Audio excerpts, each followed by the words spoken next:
I drew parallels between Saint Francis and Pope Francis, saying that they are both on fire with God's compassion. I drew attention to the fact that they both serve as examples of caring for the poor and suffering. Tonight we celebrate our first Christmas under a Jesuit Pope, the first ever in history, and I would like to turn to him again for inspiration.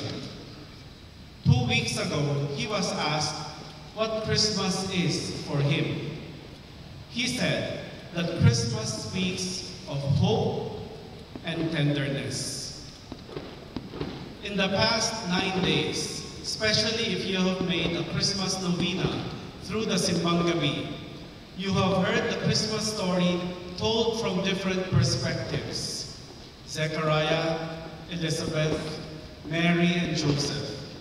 They all had important roles to play in the birth of Jesus.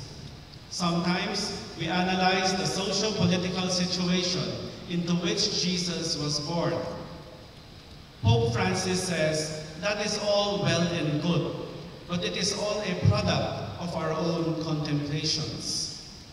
At the moment of Christ's birth, which is what we celebrate tonight, it is all very simple.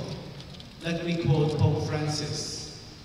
When God meets us, he tells us 2 things.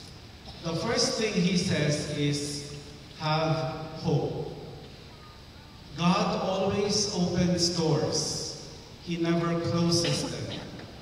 He is the Father who opens doors for us. Remember how the angel Gabriel always begins his messages to Mary and Joseph. The angel always begins by saying, do not be afraid, which is just another way of saying, be hopeful.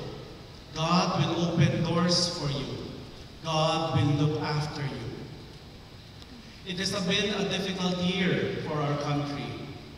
We have mounted relief drives, one after the other, for the typhoons and floods of August, the siege of Zamboanga, the earthquakes in Bohol and Cebu, Typhoon Yolanda, and our usual Christmas drive for the poorest members of the Savior community. I was afraid there would be donor fatigue, but I have been touched and amazed at the generosity you have shown. As a nation, we had more than our fair share of tragedies, but God still opened doors for the victims. During times of crisis, we realize that we have it in us to be concerned about others, enough to alter our lifestyles by simplifying our gatherings and thinking of more ways to help the suffering. And that is why tonight's collection will still be for the rehabilitation efforts. We are thinking of building a Gawad Kalinga village in northern Cebu. And these are acts of hope. But the Pope reminds us that there is still a second message from God at Christmas time. Don't be afraid of tenderness. I am a father who caresses you. Pope Francis practices what he preaches.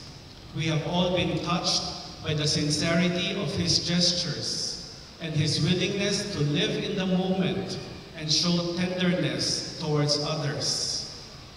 He is not afraid to show his spiritual side, as he does in this picture when he venerates a mosaic of Saint Pedro Calungsod.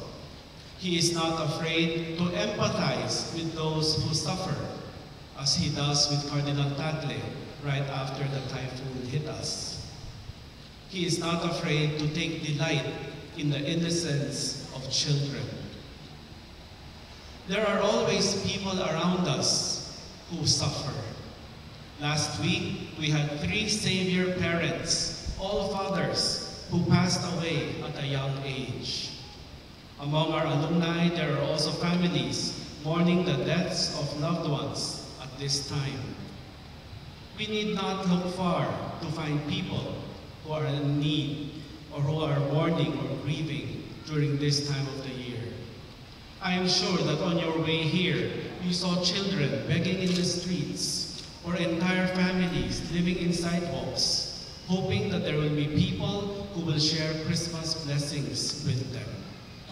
The Pope tells us, don't be afraid of tenderness. Don't let your cynical self rationalize your response. Christmas is about tenderness, about God the Father caressing us and loving us. And that is why the birthday of Jesus is the only one in the world where the celebrant is always a baby. We know that he grew up, taught us about God and the kingdom, and suffered a horrible death.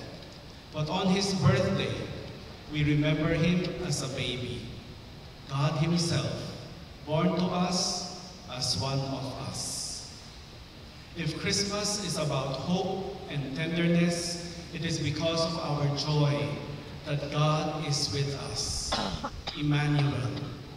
God saves us and redeems us in Jesus, the joy of human desiring.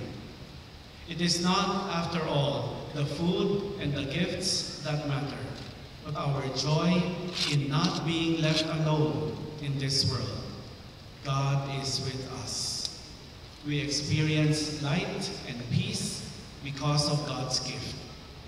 Come, let us spend a few moments adoring Christ who saves us, who is God with us. And after some moments of quiet, let us all sing together, O come all ye faithful.